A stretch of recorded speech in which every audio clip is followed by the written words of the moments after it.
जनाबाई की कथा आती है।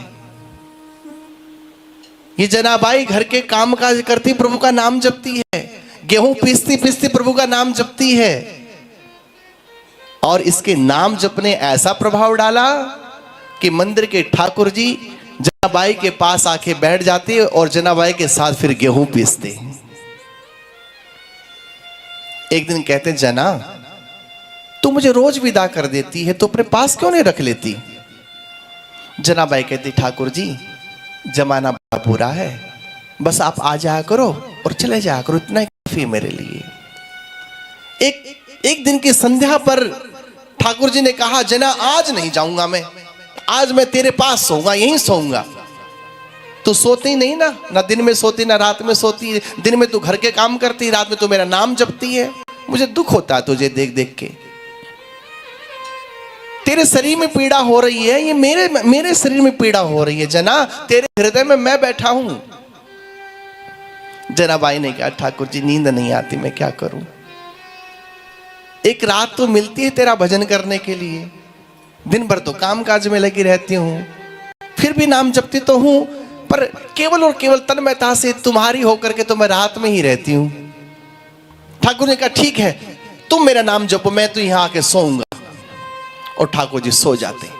अब तो रोज का नियम बन गया ठाकुर जी का, शाम होते ही पंडा पुजारी दूध का भोग लगाते, पर्दा करते, ठाकुर जी फटाफट अंतर ध्यान होकर के जनाबाई के पास प्रकट हो जाते। और सुबह मंगला आरती से पहले जनाबाई जगाती, ठाकुर जी उठो, मंगला का समय हो रहा है, पुजारी लोग आपको मंदिर में नहीं पाएंगे तो हल्ला हो जाएगा।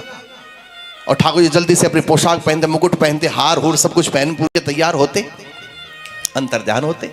क्योंकि रात में जब सोते हैं तो मुकुट भी उतारते हैं, मालाएं भी उतारते हैं, बाजूबंद उतारते हैं। एक दिन एक घटना घट गई। क्या हुआ? आज ठाकुर जी को गहरी नींद आ गई और मंगला के समय घंटी बजी, जनाबाई को भी याद नहीं रहा।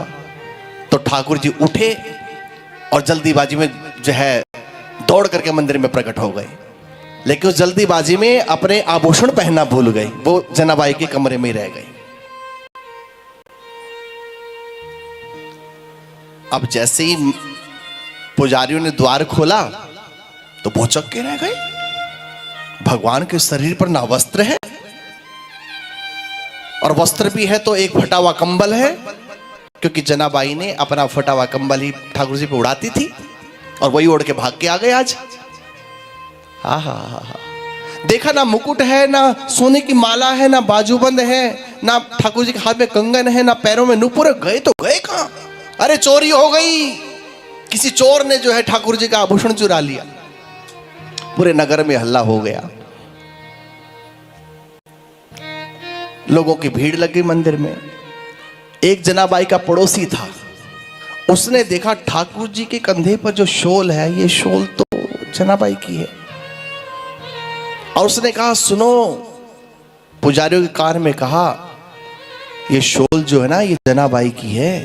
लगता है रात में जनाबाई आई थी, वही चुरा के सब ले गई।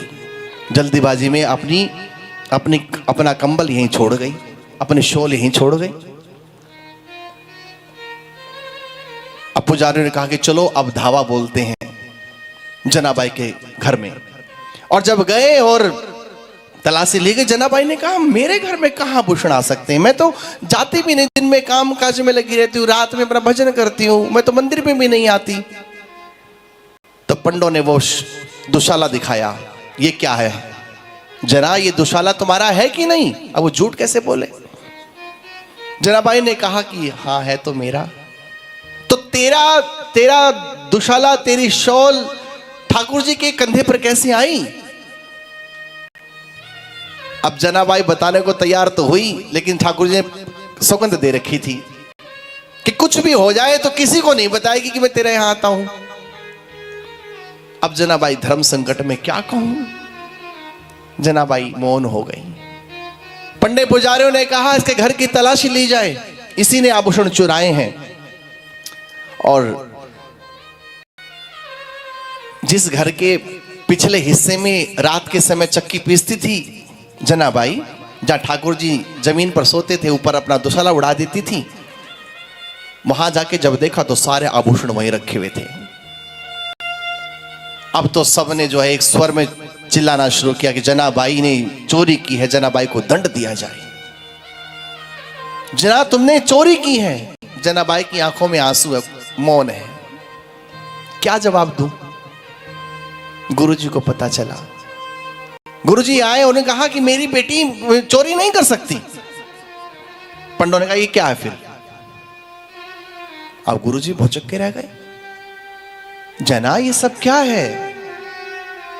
जनाबाई रो पड़ी। जनाबाई ने, गुरुदेव मैं एक बंधन में बंधी हुई हूं, मैं एक वचन में बंधी हुई, मैं नहीं बता सकती। पर गुरुदेव मैंने चोरी नहीं की। मैं जानता हूं मेरी बेटी चोर नहीं है, पर ये समाज है, इस समाज को कौन बताएगा? जना कुछ तो बोल, ये आभूषण आए तो आए कैसे? चरणों से लिपट गई। जनाबाई ने कहा गुरुदेव मैं नहीं जानती। अब तो सब लोग जनाबाई के पीछे पड़ गए। जनाबाई को फांसी दी जाए, सूली पर चढ़ाया जाए।